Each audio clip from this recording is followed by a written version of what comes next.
Copyright disclaimer under Section 107 of the Copyright Act of 1976. Hi guys, we all know who this young man is, Trey Songz. Trey Songz is an R&B singer slash actor. Came out in 2005 with the song Gotta Make It featuring Twister. He also had songs I Invented Sex, Birthday Sex, Slow Motion, Bottoms Up. And then he was also in the movies Texas Chainsaw Massacre 3D, Preacher's Kid, Baggage Claim. He's an all-around, and he had a very promising career when he first came out.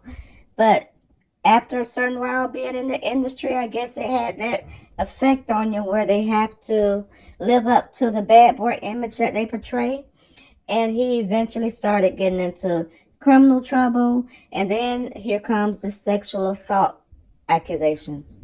So we're going to take a look at some of Trey Songz' criminal activity. So in 2012, Trey Songz was in a strip club. He allegedly struck a woman, Donna McIntosh in the face with a wad of cash, which left her with a black eye. He was arrested, and that case was settled out of court. Then a few years later, in 2012, he pleaded guilty to 2 misdemeanor counts for punching a police sergeant in the face. He was heard to have told the police officers, "Do you know who I am?" So he was sentenced to 18 months of probation in that case. And he was also ordered to take anger management classes.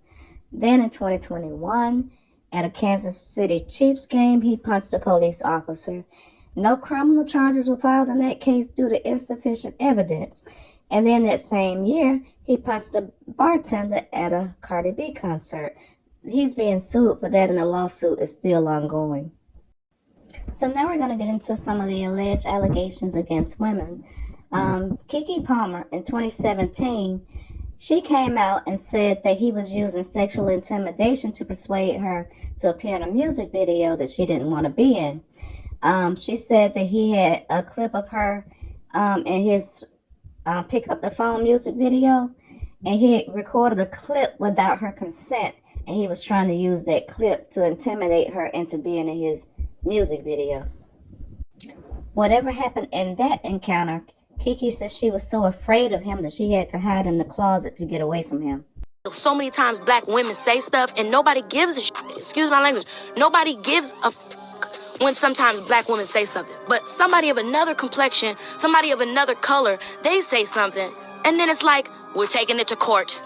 So a year after Kiki Palmer came forward, Trey Songz was arrested at his home for felony domestic violence that he committed against Andrea Buera.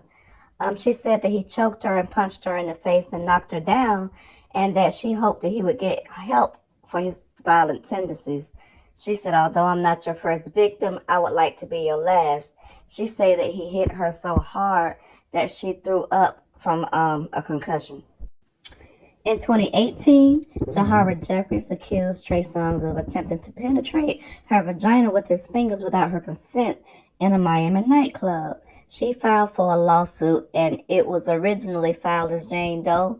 And another woman in the club also said that he had put his hands down her pants and groped her buttocks without her permission. Trey Songz and Jeffries reached a $10 million settlement in 2021, but the judge dismissed the lawsuit, and she refiled it. Now she's seeking $20 million in damages. In November 2021, the Las Vegas Metropolitan Police Department launched an investigation into Songz over an alleged incident of sexual assault at the Cosmopolitan Hotel and Casino. In April of 2022, the case was dropped without charges being filed. The young lady, Donna McIntosh, said it's the same with him, story after story after story. The women get knocked down, and he's not being held accountable at all. In December 2021, Dylan Gonzalez tweeted, "With what seems like endless recurring news of alleged sexual assaults committed by Trey Songz, I am forced to repeatedly relive in my mind and suffer anew the long-suppressed horror and unbearable PTSD of my rape by his very hands at a well-known Las Vegas hotel. I want to send my love, strength, and hope to all who are victims of sexual assault and its fatal nature. You are not alone. I stand with you, and I encourage all of those who have suffered abuse to speak out and come forward. Suppression of our voices only emboldens our oppressors, and you cannot heal what you do not reveal. At this time, I humbly request my privacy, consideration, and compassion while I fully commit to pursue the best course of action in all of my legal options.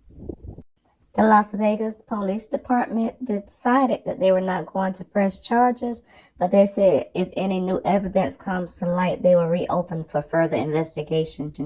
Sita Powell and her friend Nazina, they went on a podcast back in 2020 and accused Trey Songz of taking their phones and refusing to let them leave his house. Powell alleged that Trey Songz coerced her into doing some things and that he threw her phone off the balcony. And Eliza said that Trey Songz urinated on her without her consent. Oh, I got peed on too. Not bad. I didn't know what was happening. He just did it. He just Please say who? Trey Songz. On February 15th, an anonymous woman filed a lawsuit against Songz, accusing him of anally raping her at a house party in Los Angeles in 2016. And according to that lawsuit, the woman said she had a consensual relationship with Songz until that party where he allegedly invited her upstairs to his bedroom and pressured her into anal sex. The suit says that the woman repeatedly refused his request and asked him to stop asking her that, at which point he turned into a savage rapist, pinning her down to the ground, ripping off her pants, and anally raping her despite her screams and pleas for him to stop. Following this alleged incident, the suit says that the woman received a sexual assault exam where examiners concluded she suffered severe anal tearing. In April 2022, accuser Megan Johnson came forward with allegations that Songz sexually assaulted her at a party in Connecticut in 2013, according to the demand letter from Johnson's attorney, who also represent Jara Jeff and 3 more Songz accuser.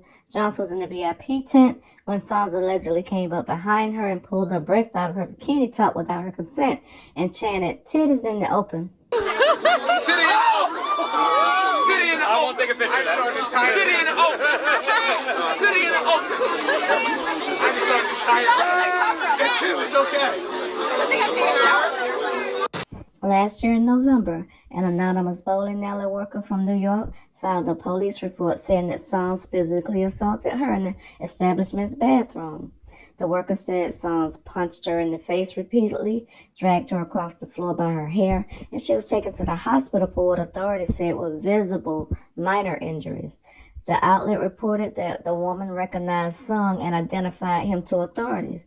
At the time, the police department said an ongoing investigation was still happening. For his part, Songz, as usual, denied the allegations through his legal representative. The alleged attack was another instance where those involved try to blame the celebrity in hopes of getting fame or riches. And evidently, Trey Songz's attorney reached a plea deal where the original charges was dropped and he had to undergo 12 anger management classes by August as part of that deal. And what seems to be a pattern in all of the other previous 10 original charges that were filed, they were dismissed. And that brings us to October 2023. 2 women are seeking damages for lasting injuries that they say they sustained after Songz sexually assaulted them at a party at his house in 2015. The filing says the women met Songz at a concert in June of that year, and after they hung out with him a few times, he invited them to his birthday party. They say they were forced to overturn their phones to get admitted to the party, and the lawsuit says that all the women in attendance were pressured to drink alcohol out of unsealed bottles. The 2 women that filed the lawsuit said that they began to feel overwhelmingly intoxicated, leading them to believe that they were drugged. The women claimed that Songz led them to an upstairs bathroom where they passed out. The next morning, when they woke up allegedly naked, Trey was forcing himself on them. One of the 2 women accused Trey Songz of performing non-consensual oral sex on her and overpowering her when she tried to resist. The other said she woke up next to the singer biting her nipple while digitally penetrating her without consent or using his fingers to play with her vagina. After the assault, it's alleged that Trey Songz tried to make them take a shower, and when they both refused, he started to curse at them, "Well, you little fucking girls, get the fuck out of my house." They said that Trey Songz tried to withhold their phones until a security guard got involved. The security guard returned them their phones and called them an Uber. Song's legal representation dismissed the allegations as usual, and said that the women's claims are yet another example of a nearly decade-old allegations being proposed to take advantage of California's constitutionally questionable new look-back window, which extends the statute of limitations for filing sexual abuse claims. So that is just a few. I think it's a few more out there that I didn't cover, but I want to just throw a little bit of my own personal opinion on what I think about all of this. Although all of the allegations were alleged, I'm not going to say I believe all of them, because in further research, some of the women were kind of questionable. However, I don't believe all of them are lying. And I think that if he was doing this, the system allowed him to keep getting away with it, because they kept dismissing charges, and not taking anybody's allegations seriously. So by him not having any consequences to suffer, he had no reason to stop. A few anger management classes here, a few anger management classes there, and he was back to doing business as usual.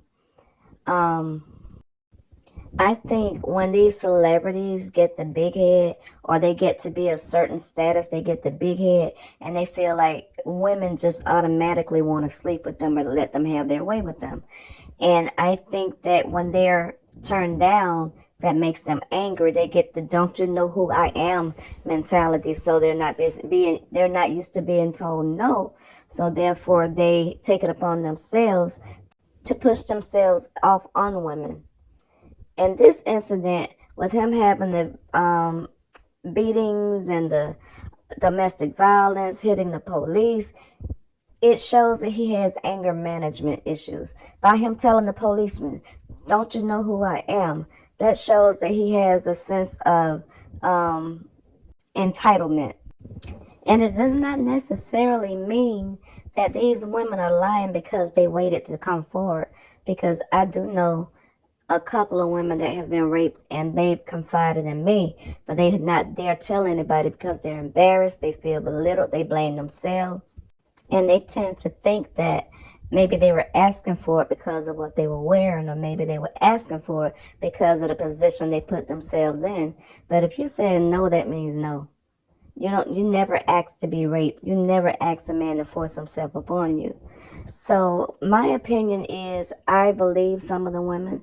I believe he got away with it, which allowed him to keep doing it. And I believe he has a sense of entitlement, like he deserves to get whatever he wants, and nobody dare say no to him. That's just my opinion. But I'm going to do a video on just the Hollywood culture and the rape culture in Hollywood. That would be a totally different video, because this one has gotten longer than I intended it to be. But that's all I have for now, and I'll see you next time. Thank you for watching my video. And if you like my videos, give a thumbs up.